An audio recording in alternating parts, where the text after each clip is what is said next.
Once upon a time, Prince born to king was quite intelligent and had completed his entire study by the age of 16. At this early age, his father made him second in command. In those days, most people were superstitious, and they would pray to gods and ask special favors. They would make promise to God that if their prayers were answered, then they would repay by making offerings to them.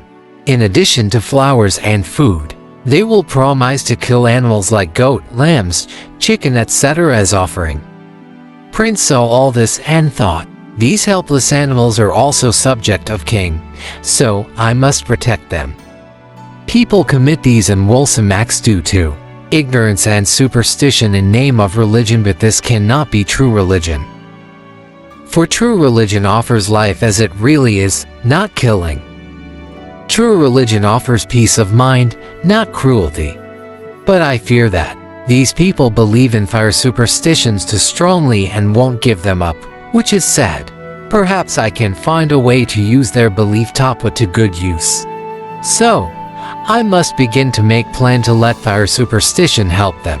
I should make them learn that if they must offer sacrifice, then let them kill their greed and hatred, not these helpless animals. Then from this whole kingdom will benefit.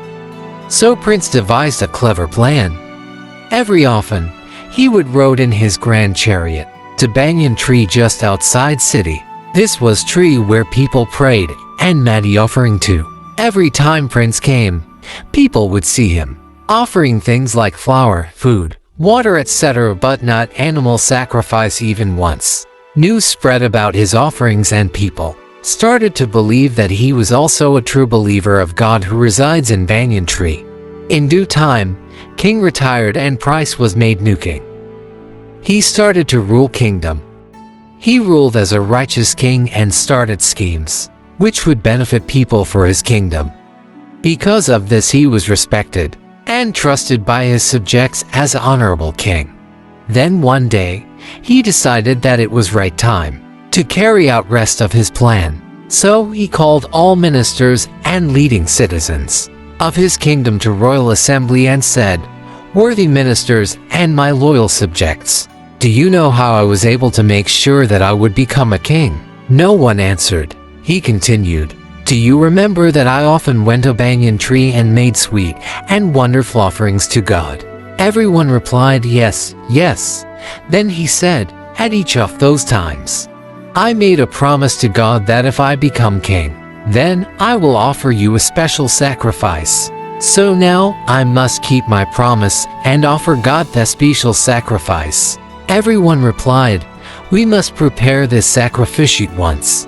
What animal do you wish to kill as sacrifice?" King replied, "My dear subjects, I am glad that you all are so willing to cooperate. Now I shall let you know what I promised. I promised great God that I will offer flesh and guts as sacrifice of anyone who fails to keep himself from doing these things in my kingdom. 1.